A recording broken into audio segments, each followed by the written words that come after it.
Hey, this is Verbascum thapsus, also known as mullein. You can see here is where the flowers come out.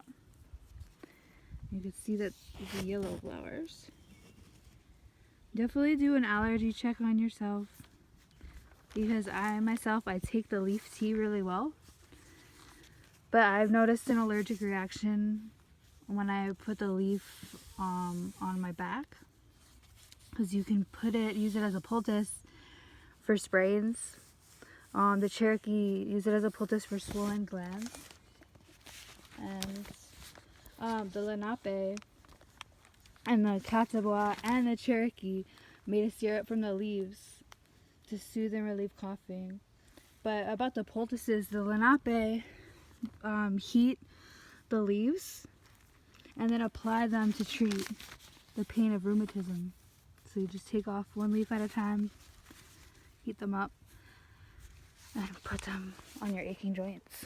My favorite way to use mullein is as a cough remedy. This is a second year mullein.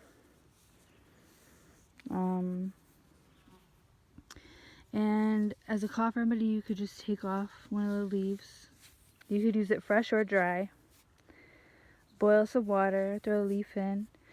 Some people recommend that you use like a straining cloth, because there's little hairs on the leaves that may cause some irritation to some people if you don't strain them out. But I'm fine with it. I don't really strain out. I don't use a cloth strainer for it. So when we look at mullein, we can see it stands up tall and straight. You see, doesn't this remind you of a spine? The way it stands up tall and straight. And I mentioned I had to try to poultice on my back. There's a chiropractor I heard of who, whenever his patients has like a subluxation, which is a dislocation in your back, along your spine or on your rib cage, he'll actually take mullein leaf and he'll tape it to wherever the affliction is in the back. And he claims really good results, claiming that the mullein will actually repair the dislocations in the back. And so when I tried it, I found it was too itchy, and so I took it off. So I think I'm kind of allergic. You can see that the mullein, where this mullein is growing, is actually in a polluted area. So it's not a surprise to me to see that the leaves look kind of sick. So when you're harvesting mullein, you're gonna want to look for an area that doesn't seem polluted.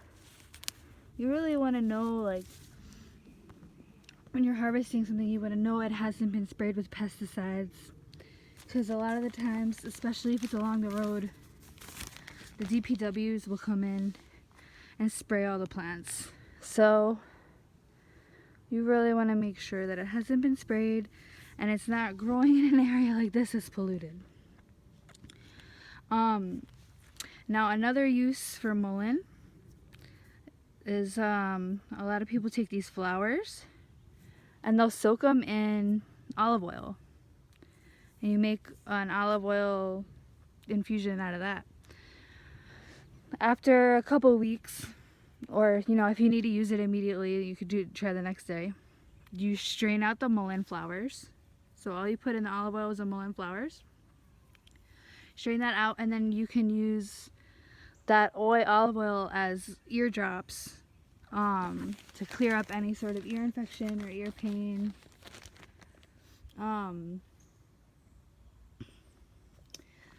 And for the tea, you're going to use more if you're going to do it fresh, you're going to use more of the leaf than you would dry. For a dry tea, if you're using dry leaves or flowers, it's recommended you use 1 teaspoon per cup of boiling water, and you can steep that for 5 to 10 minutes,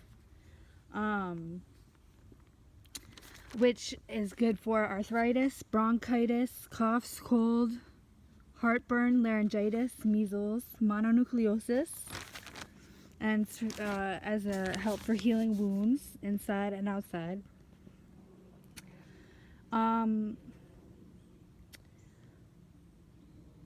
Apparently, there have been some Native American tribes who have smoked the dried roots.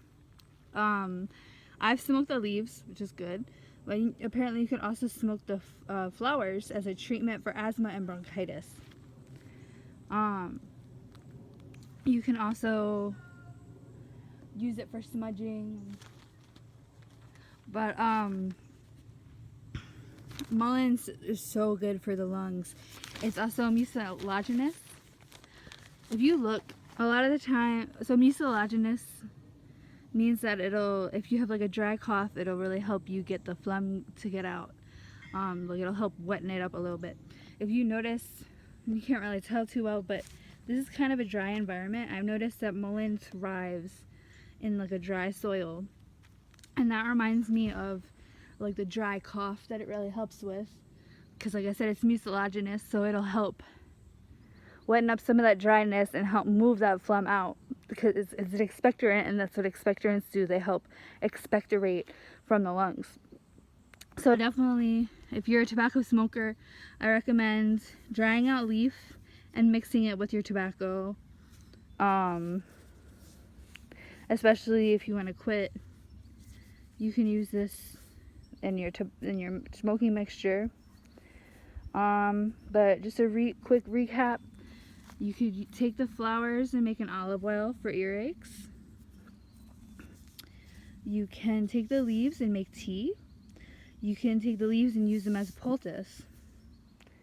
Also, these sticks have been used since ancient times as torches. You have to dip it in the right substance, so I haven't tried it yet. And one last thing about it is Verbascum thapsus is, a lot of people call it cowboy's toilet paper. You should feel it. It feels like felt. It's so soft and luxurious, and even if you're not going to use it, you should take some time to get to know this plant, because it's a beautiful plant. Anushik Mullein.